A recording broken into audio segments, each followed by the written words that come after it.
Take a look at this warm, fluffy bread. It looks like breakfast, but it's truly a crime scene. You are unknowingly eating a microbial graveyard.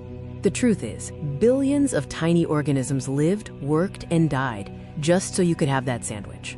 Each loaf of bread contains over 10 to the power of 11 microscopic organisms. Meet your invisible chef, fermentation. Fermentation is more than magic. It's a metabolic war. These microbes are sculpting your food from the inside out, a true metabolic sculpture.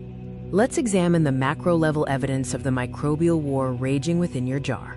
The bubbles and the alive starter are the visible signs of micro-level respiration. When dough doubles in size, you are witnessing the physical transformation of sugar into gas.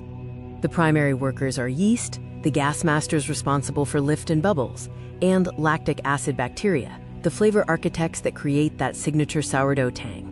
They don't need kitchens, just cells. These microbes transform simple sugars into gas and acid. Their metabolism is their craft.